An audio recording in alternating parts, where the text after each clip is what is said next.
agradável no coração de cada um que está aqui presente. E para orientar para a prece, nós vamos ler no Evangelho segundo o Espiritismo, capítulo 10, item 4, que diz assim: a misericórdia é o comprimento da brandura, porquanto aquele que não for misericordioso não poderá ser brando e pacífico. Ela consiste no esquecimento e no perdão das ofensas. O ódio e o rancor denotam alma sem elevação nem grandeza. O esquecimento das ofensas é próprio da alma elevada, que paira acima dos golpes que lhes possam desferir. Uma é sempre ansiosa, de sombria suscetibilidade e cheia de fel. A outra é calma, toda mansidão e caridade. Ai daquele que diz, nunca perdoarei. Esse, se não for condenado pelos homens, sê-lo-á por Deus. Com que direito reclamaria ele o perdão de suas próprias faltas, se não perdoa a dos outros? Jesus nos ensina que a misericórdia não deve ter limites, quando diz que cada um perdoe ao seu irmão, não 7 vezes, mas 70 vezes 7 vezes. Há, porém, 2 maneiras bem diferentes de perdoar. Uma, grande e nobre, verdadeiramente generosa, sem pensamento oculto, que evita, com delicadeza, ferir o amor próprio e a suscetibilidade do adversário, ainda quando este último nenhuma justificativa possa ter. A segunda é em que o ofendido ou aquele que tal se julga impõe ao outro condições humilhantes e lhe faz sentir o peso de um perdão que irrita, em vez de acalmar. Se estende a mão ao ofensor, não o faz com benevolência, mas com ostentação, a fim de poder dizer a toda a gente: vede como sou generoso. Nessas circunstâncias, é possível uma reconciliação sincera de parte a parte.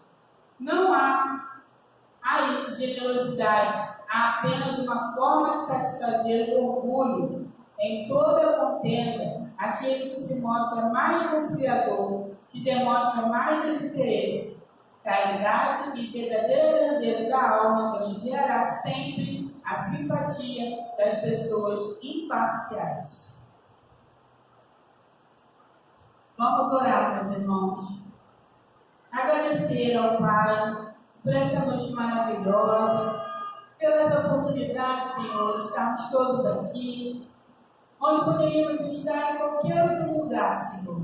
Escolhemos estar aqui esta noite para recebermos grandiosamente todo o bálsamo que ocorrerá nas palavras de nossa irmã, que trará um estudo maravilhoso para nosso progresso, engrandecer toda a nossa caminhada, toda a nossa jornada, e que essa luz divina que nos acompanha, os nossos amigos espirituais, estejam conosco agora e sempre que assim seja. Agora, eu vim trazer para vocês uma obra espírita. E a obra espírita que eu recomendo para vocês parece ser grande, mas ela é maravilhosa. Só parece. É esse que foi o primeiro livro psicografado por Chico Xavier, de espíritos diversos. Ele se chama Parnaso de Além Túmulo, ditado por 56 poetas brasileiros e portugueses.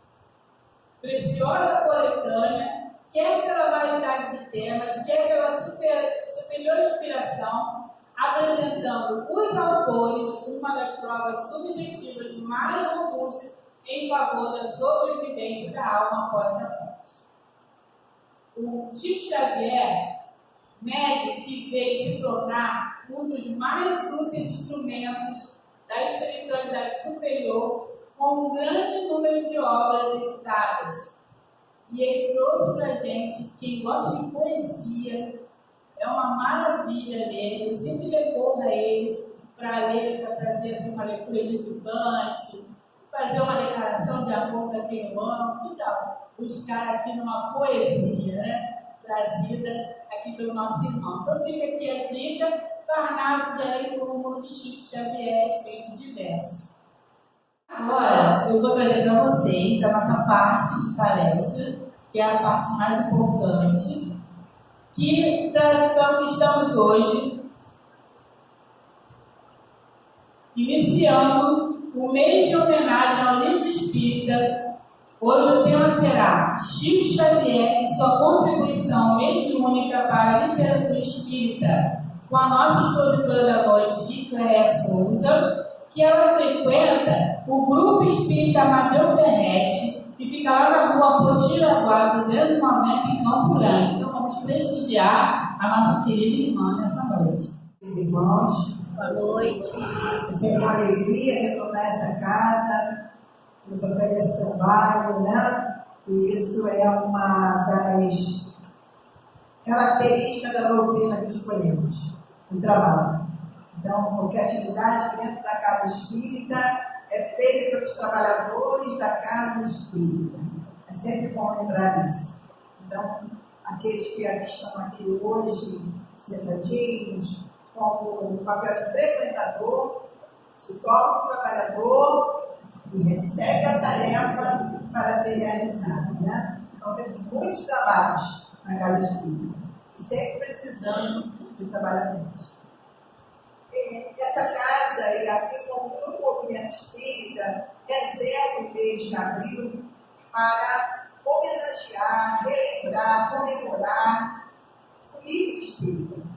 Porque também neste mês é o lançamento, né, da nossa codificação. É o lançamento do livro dos espíritos.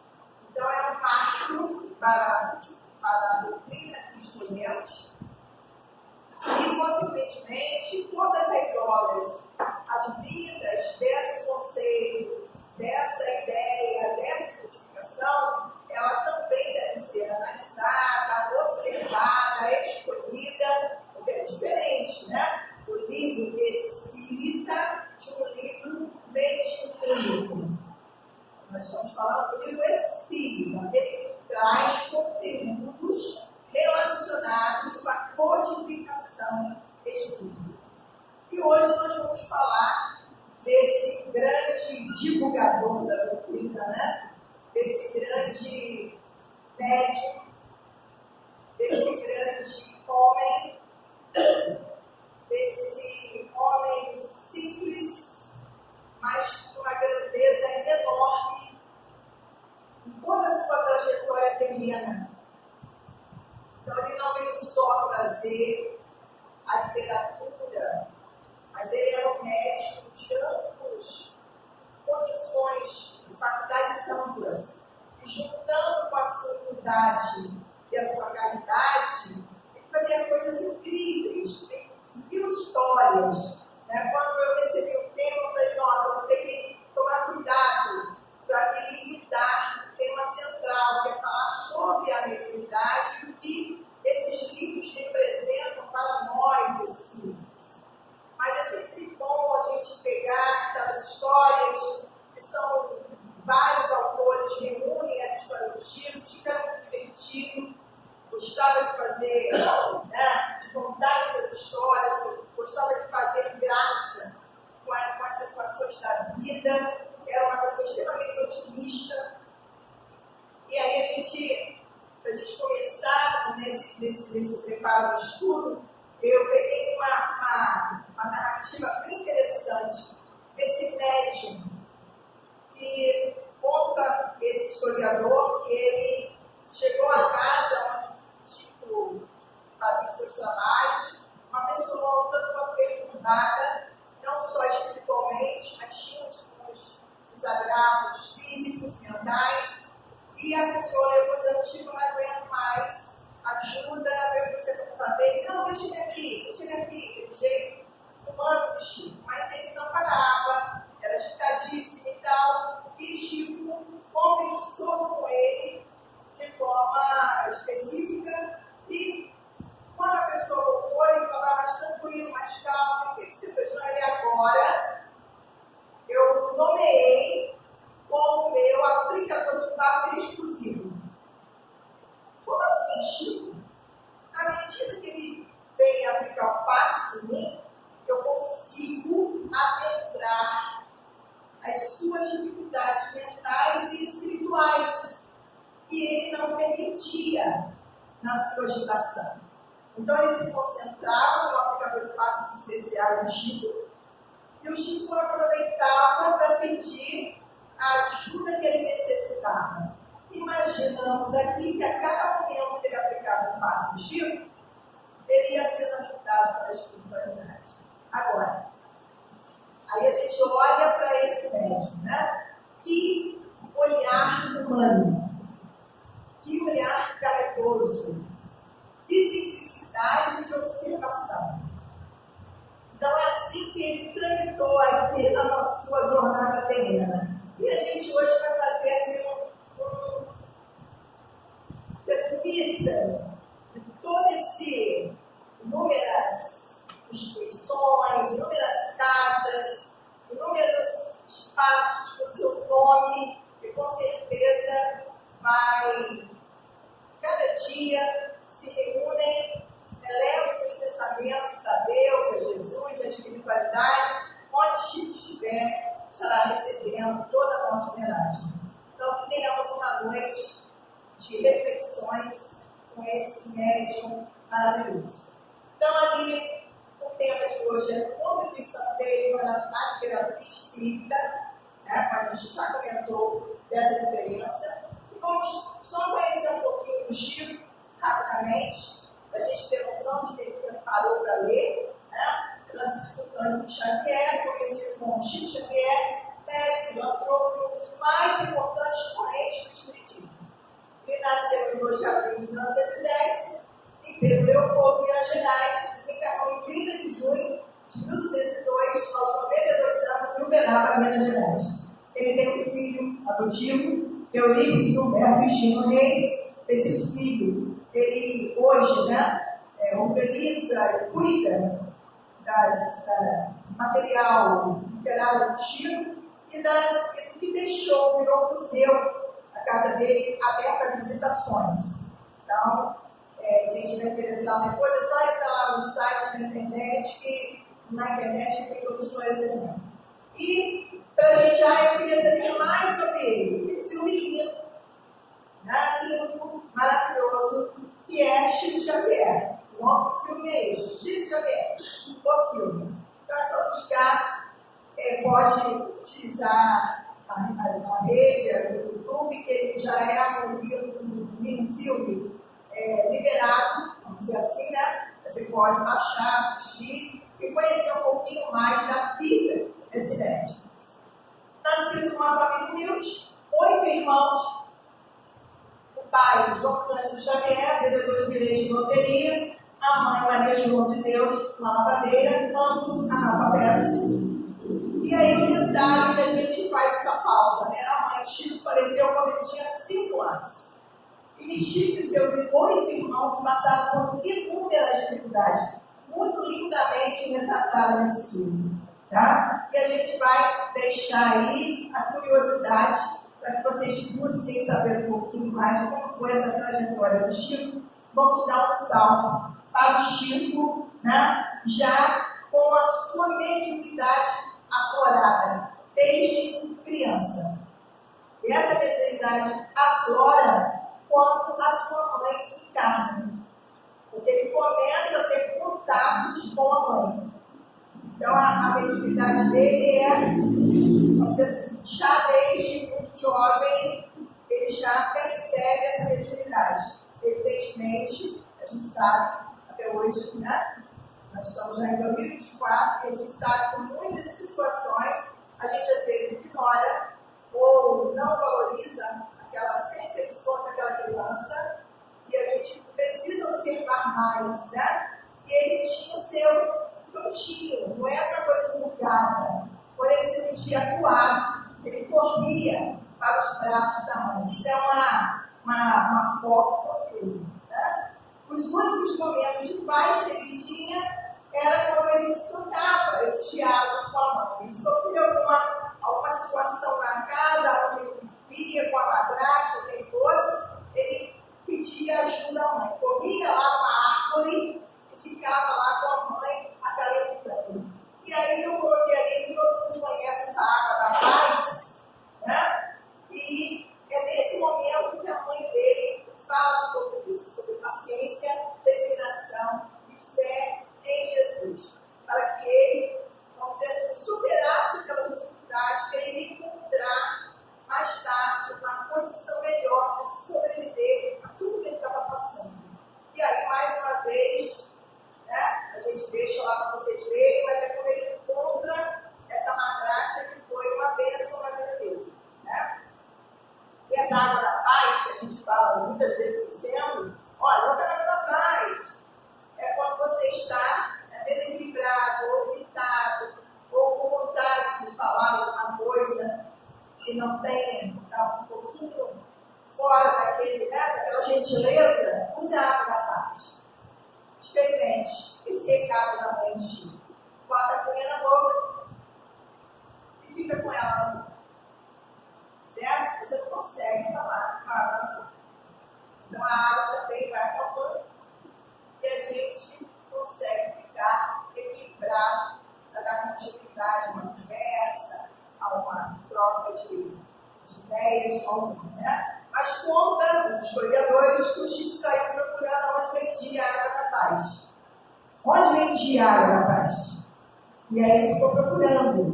Né? E a mãe esclareceu, não, que era só um nome para ele sentir e utilizar por todas as vezes que ele tivesse o ímpeto de falar algo e naturalmente depois ele se arrependeria ou feriria alguém. Isso serve para todos nós. A água da paz é um excelente remédio que a gente tem em casa. Né? E continuando aqui, nós vamos agora ver o Chico jovenzinho conhecendo o Espiritismo. Chico era católico, frequentador católico, ajudava ao padre, nas missas, e era uma situação bem típica, inclusive foi onde ele nasceu, né?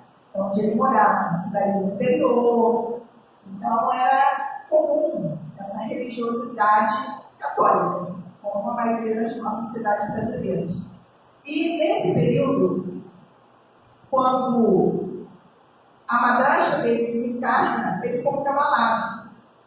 Jovem, 17 anos.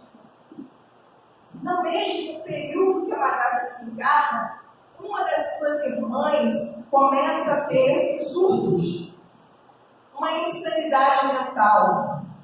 E ele começa a buscar respostas. E alguém apresenta a ele o Espiritismo. Ele começa a ler, tentar compreender, se encontra naquelas explicações. Eu acho que muitas de nós também foi assim. Né? Todas as religiões têm a sua importância. E se a religião leva a cada um daqueles seus adeptos a ser um homem melhor, é uma excelente religião, assim como os espíritos respondem para Kardec. A boa religião é aquela que nos leva a condição melhor, moral. Mas, muitas vezes, a gente não encontra as respostas. E foi assim que Chico conheceu o Espiritismo. Encontrou as respostas. Para a partida da sua madrasta, para a partida da sua mãe, para os sentimentos que ele tinha em relação a esse contato espiritual, para a insanidade da irmã que começou a ser tratada, que ela estava também naquele momento com uma obsessão, com uma aproximação espiritual. Então ele, como um observador, ele deixa de ser católico e passa a ser espírita. Certo? Contra os historiadores que o padre ficou muito decepcionado, porque ele foi lá contar para o padre. Ele ia se tornar um espírita. Né? Mas ele depois, ao mesmo tempo, com a convivência, o padre observou, né? Que era o que ele se sentia bem, e assim como todos nós quando escolhemos a doutrina. Sentirmos bem, contemplar as nossas dificuldades de caminhada, contemplar as nossas dúvidas, e essas dúvidas, elas sempre existirão à medida que a gente for evoluindo, que a gente compreende uma coisa, quer compreender um pouco a mais, compreende aquela, quer subir o degrau, quer compreender um pouco a mais, e a doutrina espírita nos mostra que o bom espírito é esse, que vai se esforçando para superar as suas dificuldades. Então, é uma doutrina que nos consola e que nos traz essa evidência, essa resposta. Em 31, lá em Pedro Leopoldo, ele iniciou a psicografia da obra Parnaso do Aleiton, que a nossa companheira hoje apresentou para a gente. Então, essa obra, ela foi publicada pela Federação Espírita Brasileira. 200 poemas ditados por 56 poetas brasileiros e portugueses. Essa obra já começou mexendo com os, vamos chamar assim, os intelectuais da época. Como uma obra de alguém semi-analfabeto, pouco letrado, vamos chamar assim. Tipo, tinha primário, terceiro ano, quarto ano, sabia ler, mas não teria capacidade de escrever os versos, as métricas, com toda a organização que estava ali naquele livro. Mas, mesmo assim, houve a conturbação sobre a veracidade desses poemas. Então, foi feito reuniões, chamados os especialistas, grafólogos, que vão analisar as letras e o estilo de cada poeta para confirmar ou não a veracidade. Conclusão: ninguém discordou dessa veracidade de todos esses poemas. E foi um turbilhão à época. E a gente sabe, como espíritas que somos, que não existe nada por acaso. Então, esse foi o primeiro livro. Mexeu com a intelectualidade. Ali o Chico já era conhecido.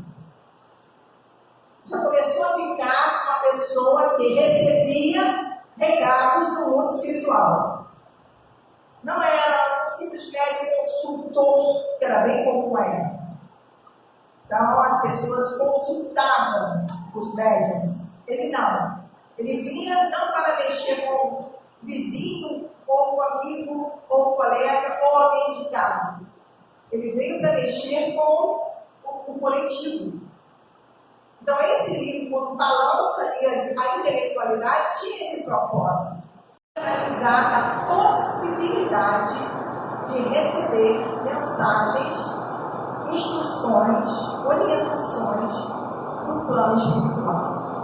Nós sabemos que nós temos uma codificação que foi recebida também do plano espiritual. A doutrina dos espíritos. Mas esses companheiros que vieram trazendo a literatura mais amena, mais simples, mais romanceada, mais consoladora, mais poética, elas começam a atender as diversas diferenças que nós temos. Então, alguns gostam da prosa, outros da poesia, outros do romance, outros da parte científica. E Chico contemplou a todos. Então, se a gente analisar um pouquinho, a gente vai vendo esse desenvolvimento dele. Mas tem alguém na vida dele muito próximo, que é o seu mentor. Aquele mentor, é bom a gente lembrar, né? Aquele mentor exclusivamente para aquela tarefa. A gente, quando vai lá estudar mediunidade, ou estudar a doutrina espírita, a gente recebe essa informação que cada um de nós tem o seu companheiro espiritual, certo? Aquele designado por Deus, né? que a vertente religiosa católica chama de anjo da guarda, que a gente pode chamar de mentor espiritual, guia espiritual, companheiro espiritual, né? Aquele que está sempre junto de nós. Mas também sabemos que há aqueles que são exclusivamente para determinadas ações que nós temos em nossa vida. Então, além dele, ainda tem uma plena de espíritos que nos ajudam na nossa tarefa, né? No nosso trabalho remunerado, naquele trabalho que eu faço fora do ambiente da casa espírita. Tem sempre o apoio e o amparo de um espírito que esteja pronto para aquela ajuda. Então, isso é muito consolador, né? Eu, pelo menos, penso assim. Não vai faltar trabalho depois que a gente partir. Mas o mais importante é que a gente esteja preparado para esse trabalho. Então, Emmanuel aparece para ele, nesse encontro memorável, né? No ano de 1931. O mentor espiritual informa Chico que ele iria psicografar uma série de 30 livros. E ele, daquele jeito Chico de ser, né? Fica preocupado e ele diz: não, você vai ser preparado, vou estar sempre por perto. Todo amparo vai ser possível, mas é necessário que você estude, trabalhe e se esforce no bem. Esse era o pré-requisito para que ele cumprisse a sua missão de 30 livros. E ele começa a ficar também nervoso, porque ele tinha papel, ele não tinha lápis. Então ele estava lá, ficava tenso com essa história. Mas ele: vamos ajudá-lo em todos os aspectos. Vai aparecer o material para que você possa trabalhar. E aí Chico pergunta para ele: o senhor acha que eu estou em condições de aceitar o compromisso? Emmanuel diz para ele que perfeitamente, desde que respeite os 3 pontos básicos para o serviço. Todo mundo sabe, Roberto, qual é? Disciplina, disciplina, disciplina. E que todos nós deveríamos, como espíritas, nunca esquecer disso. Olha que ele pede que a gente estude, certo? Que a gente se esforce no bem, mas que a gente tenha disciplina. E essa disciplina, ela deve ser olhada não só para o Chico, né, para Emmanuel em relação a Chico, mas para todos nós, quando nos compromissamos com alguma tarefa, principalmente na casa espírita, principalmente em relação a uma tarefa que envolva outras pessoas. É um compromisso. E para que esse compromisso seja realizado, é necessário que tenhamos disciplina. Para que a gente possa ser contado como trabalhador presente, como trabalhador de boa vontade, como trabalhador que a gente possa confiar aquela tarefa sem nenhum susto, né, na hora daquela tarefa ser realizada. E aí a casa oferece muitas tarefas. Nesse caso do Chico, era exigida a disciplina, porque Emmanuel está presente sempre que ele fosse psicografar algum livro, alguma tarefa, alguma mensagem. Então são inúmeras obras envolvendo Chico e Emmanuel. E a gente vai, daqui a pouco, conhecer um pouquinho. Quando o Chico deu uma entrevista e falou sobre esse encontro com Emmanuel, são palavras do Chico, ele disse o seguinte: lembro-me de que num dos primeiros contatos comigo, ele me preveniu que pretendia trabalhar ao meu lado, por tempo longo, mas que eu deveria, acima de tudo, procurar os ensinamentos de Jesus e as lições de Allan Kardec. E disse mais, que se um dia ele, Emmanuel, algo me aconselhasse que não estivesse de acordo com as palavras de Jesus e Kardec, que eu devia permanecer com Jesus e Kardec, procurando esquecê-lo. Nossa, mas que homem rígido, né? Que mentor rígido. Mas que ensinamento para a gente. Hoje nós temos milhares de obras mediúnicas. E que a gente precisa muito lembrar desse recado de Emmanuel. Para que aquela obra seja espírita, ela tem que estar de acordo com os ensinamentos de Jesus e de Kardec. Se não tiver, ela não é uma obra espírita. Porque médiuns são todos aqueles que conseguem captar as mensagens do plano espiritual. Mas não obrigatoriamente que essa mensagem venha com um cunho de ensinamento doutrinário. Então existe muita literatura que a gente tem que ter cuidado. A gente tem que ter esse filtro. É proibido ler? Não! Claro que não. Mas que a gente tenha a capacidade de ler com esse filtro. Será que isso aqui realmente está de acordo com Jesus? Está de acordo com os ensinamentos de Kardec? E se a gente tiver dúvida, traga para o centro. Traga para as reuniões de estudo. Olha, eu li isso. O que vocês acham? Eu achei essa frase que é meio diferente. Mas sugestões que não combinam com o que eu já sei. E a gente evita esses confrontos que a gente vê em muitas situações em outras vertentes religiosas.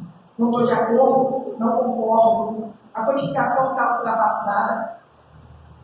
A codificação jamais ficará ultrapassada. Ela não modificará nunca. Porque cada vez que a gente pegar para estudar, nós vamos ter um entendimento diferenciado. Porque ela vai estar lá igualzinho. Quem é que mudou? Somos nós. Nós mudamos. Então nós vamos ter um outro olhar.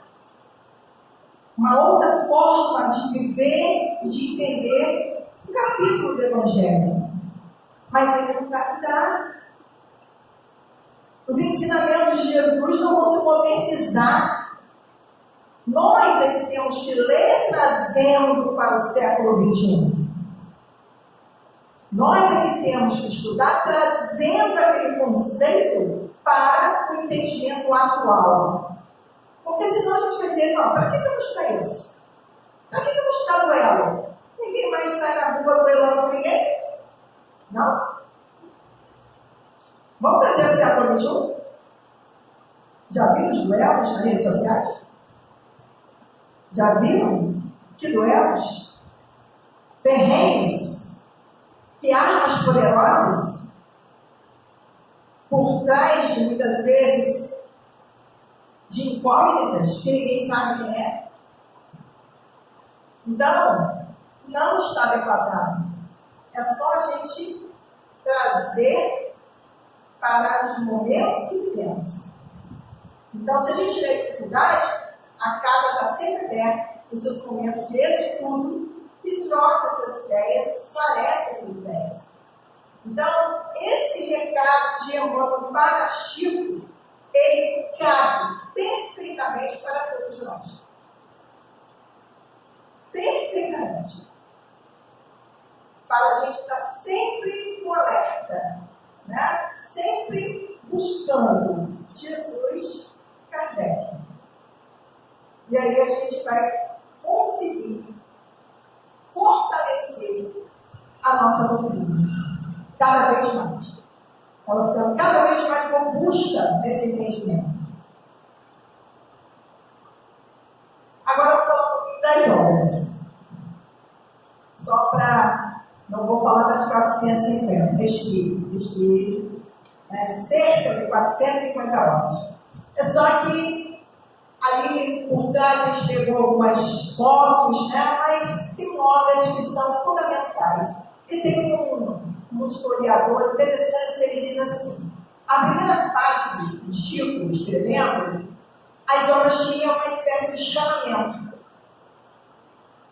Seria uma apresentação para a gente conhecer mais Jesus, entender melhor a doutrina espírita, fazer um paralelo com a codificação e aquela mensagem que estava sendo dada, né? A segunda parte já entra os livros de André Luiz, que é um outro espírito, que já vem com mais identificação científica, mais um tratado mais da mediunidade fantástico, né? Que você fica relendo, estudando, para conseguir compreender as minúcias da mediunidade. Então, ali, essa fase de Chico é chamada de esclarecimento. E depois, ele começa a ter aquelas mensagens mais consoladoras. Aquelas cartas, aqueles livros que trazem mensagens direcionadas, consolando da partida de alguém, do suicídio de alguém, de uma atitude inadequada, sempre um consolo. Agora, vamos analisar.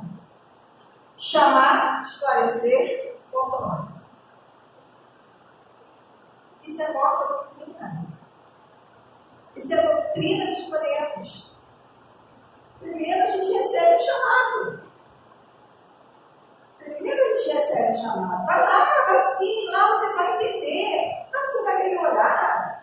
Resolve, é um chamado. Ou do vizinho, do amigo, de uma página, ou a sua ideia, a sua intenção, né? Depois, quando você adentra, começa a frequentar as reuniões, bate aquela... Eu queria saber mais.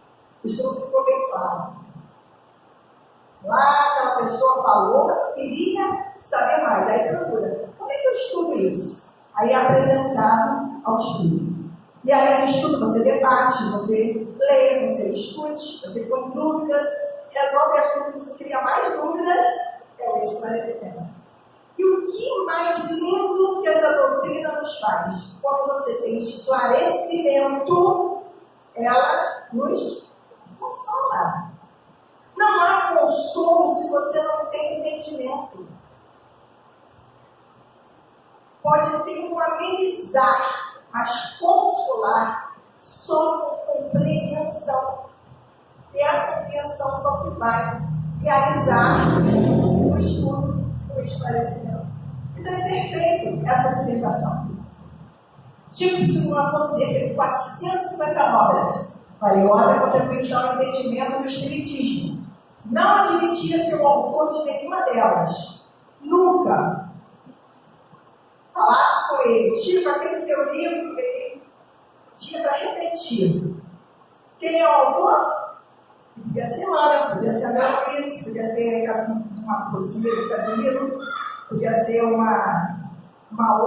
outro espírito, mas ele não falava-se autor. Ele era só o intermediário. Né? Todos os direitos autorais foram cedidos a entidades assistenciais e instituições espíritas, com a transferência dessa responsabilidade às editoras. Não era ele que distribuía. Os valores arrecadados nem chegavam a Chico. Ele já deixava a cargo das editoras a distribuição para as instituições que estivessem necessitadas. E foi assim que a FEB, a Federação Espírita Brasileira, montou o maior parque gráfico na época, com as obras de Chico. Chico Xavier deixou-nos um legado de diversos gêneros literários: poemas, contos, romances, obras de caráter filosófico, científico e doutrinário cristão. Então, tem variedades para que a gente possa escolher. E a Casa Espírita tende a ter, né, umas escolhas específicas. Né? E aí eu pontuei algumas que a gente usa muito. Só para gente ver, nossa, é o Chico, às vezes a gente não parar para pensar, né? Evangelho é tema de muitas obras que foram gravadas por Chico, ditada por Emmanuel. Destaca a coleção Fonte Viva. Quem não conhece essa coleção? Se não conhece, busca. Caminho, Verdade e Vida, Pão Nosso, Guia de Luz, Fonte Viva e Seiva de Luz. São livros pequenos, a vida é vida. Né? Por que essa coleção é preciosa? Ela traz um versículo, uma frase, e Emmanuel desdobra numa página. Então, ela é maravilhosa, obra todos os livros dessa coleção. E só trata especificamente do Evangelho. Então, essa é uma das coleções. E tem outros livros que têm o mesmo perfil, tratando das páginas do Evangelho, tratando de citações de Jesus. Mas esse é o mais conhecido. Eu trouxe para a gente também ter em casa, no nosso culto do Evangelho, lá na nossa casa, quando eles fazem, abrem uma página, lê, porque eles são páginas relativamente curtas e que têm profundas informações e reflexões. Então, se o objetivo da gente olhar o Chico como contribuinte, né, com a sua mediunidade, o livro não é dele, mas a sua mediunidade, ele está ali dizendo para a gente o quanto é importante essas obras que são psicografadas por ele. Outra também bastante interessante, que saiu ali, mas eu ainda bem que coloquei, romances ditados por Emmanuel. Esses são romances, porque lá na Fonte Viva são mensagens. Mensagens que ele orienta, consola. Emmanuel faz o seguinte estilo, né? Puxa a orelhinha, não? Chama a atenção e depois traz o consolo. Sempre, né? Estilo Emmanuel. E a esses livros já é romanceado. Eu coloquei ali do lado só para eles terem ideia. Por que é interessante a leitura? Porque ele faz no caso do Chico, capta na sua psicografia esse ambiente aonde Emmanuel está naquele momento. E ele, no caso, utiliza a mediunidade do Chico para contar a história dele. Porque ele foi o senador Públio Lentulus. E ele conta toda a história dele romanceada, através do Chico. Há 2000 anos, 50 anos depois, há Cristo, em Paulo Estevão e renúncia. Então, quem quiser, depois busca na casa. Não sei, a casa tem que ir ali? Tem. Então, estamos aí. Biblioteca também. Biblioteca também, quem quiser pegar emprestado. A FEB disponibiliza PDF para quem tem facilidade de leitura na tela. Esse eu fiz questão de trazer. Porque nós estamos vivendo um momento muito especial da humanidade. Certo? Tem números, entre os 450 catalogados e outros que não estão catalogados, que autores reúnem e publicam. Esse livro é excelente leitura atual. Excelente. Nós estamos vivendo guerras, estamos vendo transtornos geográficos, estamos vivendo um verdadeiro fim dos tempos. Certo? E esse livro ele vai mostrar essa trajetória. Entendermos definitivamente que quando Jesus fala do fim dos tempos, quando Kardec coloca no último capítulo da Gênese, do fim dos tempos, nós estamos falando do fim de um perfil da humanidade para aquele tempo. É o fim dessa humanidade perversa. É o fim dessa humanidade ainda muito imperfeita. Mas então vai acabar rápido. Somos perfeitos? Estamos melhorando? A pergunta é sempre essa. quem vai mudar somos nós. Então, nós estamos vivenciando, se a gente pegar as tradições do Evangelho, nós estamos vivenciando essas tradições. Então, se a gente pega esse livro para estudar, vamos estudar a história da humanidade sob a luz do Espiritismo, desde a gênese planetária até as perspectivas para o futuro da humanidade. Ele faz caminhar desde o planeta, com Jesus, o governador do planeta, até o futuro da humanidade. Então, é excelente leitura, de preferência estudando. Significa lápis na mão, marcadorzinho, de preferência com mais alguém, convida um grupinho, uns 2, 3, para trocar ideia. É um excelente estudo e uma contribuição maravilhosa que o Chico se ofereceu para deixar para a gente. E esse aqui é o queridinho do movimento espírita, não é não? A série de André Luiz. Que a série de André Luiz, ela pega essas situações que a gente está. Esclarece dúvidas sobre a vida após a morte, sobre problemas experimentais da mediunidade, da obsessão, e é um aconselhamento para o convívio familiar. Então ele pega, em cada livro desses, ele faz um apanhado bastante interessante. E se a gente olhar ali, todos esses que estão ali pontuados, né, que eu não listei, mas você já deve ter ouvido falar, tem um bem conhecido de todos. Qual é? Nosso Lar. Ele é conhecido no mundo inteiro. Eu não consegui capas orientais, mas tem ali, ó, alemão, espanhol, português, francês, inglês e o próprio filme. Ele divulga, é o primeiro livro da série, André Luiz. Ele divulga com isso a doutrina espírita. Ele mostra, sem muitos medos, que existe vida após a morte. Na época, a Globo fez uma adaptação de uma novela do filme, do livro, no caso. Mas depois viram que foi assim tão estrondosa a participação que resolveram apostar no filme, que é custo, né, para fazer um filme. Então a gente percebe que a humanidade tem necessidade e ansiedade para saber mais.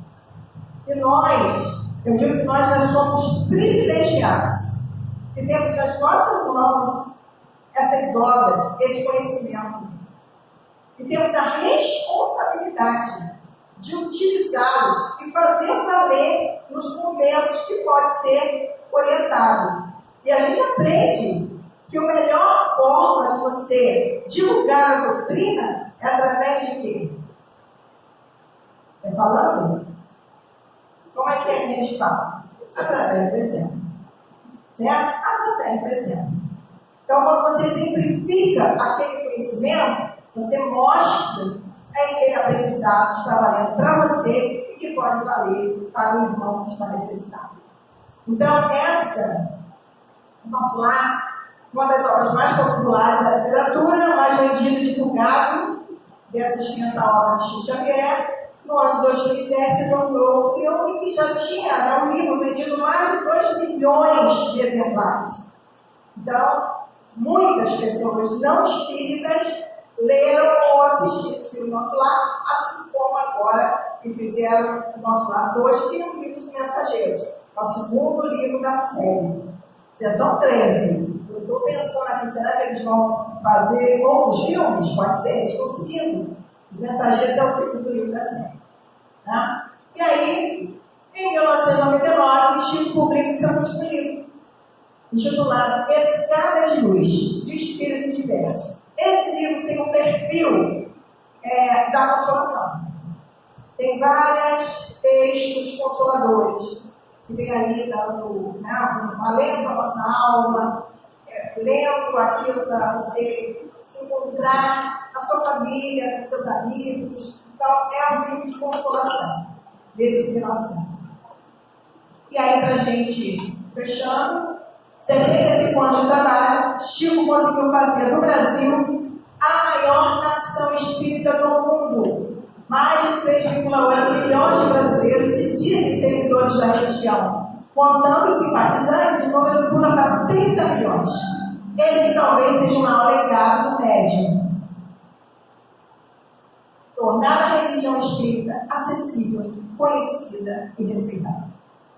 Quando se fala em Chico Xavier, imediatamente há essa ligação. Então ele deixou muita obra escrita, mas deixou o seu exemplo, a sua dedicação. Esse legado realmente ele é incomparável em tudo que ele deixou para nós. E desencarna aos 92 anos de idade, em decorrência de parada cardiorrespiratória, no dia 30 de junho de 2002. Então, a historinha, né? Ele dizia assim: eu quero desencarnar sem assustar ninguém. Não quero ninguém fazendo. Mas como, Chico? Quando você morrer, nossa, vai ser assim, uma consternação no Brasil. Sabe que dia que ele morre? Quando o Brasil foi campeão. Quem é que queria saber que Chico morreu, gente? Olha que condição espiritual esse homem. Ele escolhe, ele pede essa condição e ele é atendido. Ele morre nesse dia. O país que desejava a conquista da Copa do Mundo no dia de seu retorno à paz espiritual. O jornal trazia Brasil Pena em verde e amarelo, e uma notinha no cantinho, morre o médium Chico Xavier. Certo? Claro que aqueles que estavam mais próximos, aqueles que estavam ligados, teve um grande cortejo, uma grande manifestação, mas não se tivesse sido em outra data. Então a gente vai analisando que até no momento do seu desencarne, ele mostra a sua humildade. Né? E aí, companheiros, vamos ficar com esse recado de Chico, que eu amo. Embora ninguém possa voltar atrás, fazer um novo começo, qualquer um pode começar agora e fazer um novo fim. É o Chico do demônio. Que importa? Fica tudo tão. Ele aprendeu tanto, né? Que importa? O mais importante é tudo que ele deixou, que a gente está aqui, podendo aproveitar, podemos usufruir, podemos trazer para a nossa existência. Tá? Que possamos aproveitar então esse médium que transitou aqui nesse planeta e que deixou para a gente todo esse legado. Obrigada, Chico Xavier. Obrigada a vocês também. Agradecemos a nossa irmã Cléia por essas palavras maravilhosas. Com certeza nós iremos querer saber um pouco mais sobre o médium Chico Xavier. Nós vamos tentar ver, visualizar e ter acesso às suas obras maravilhosas. E que ela leve o nosso abraço fraterno aos irmãos lá de Campo Grande, do Grupo Espírita Amadeu Ferretti. Vamos orar assim. Querido Mestre Jesus, muito obrigada pela noite de hoje. Obrigada, Senhor, por podermos estar aqui, recebendo esse bálsamo, esse alívio que tanto pedimos na semana inteira, esperamos por Ti, esperamos por estar aqui com essas grandiosas palavras, com esse estudo maravilhoso que faz confortar e consolar todos os nossos corações, que possamos sair daqui levando, Senhor, esse sentimento maravilhoso para aqueles que precisarem, para aqueles que chegarem até nós, pedindo auxílio, ajuda ou até mesmo um abraço querido. Que os amigos espirituais de todos nós que sempre nos acompanham e que o Senhor Mestre Jesus, que nunca desiste de nós, esteja conosco. Que assim seja. Irmãos queridos, tenham uma boa noite, um bom fim de semana e até a próxima sexta-feira.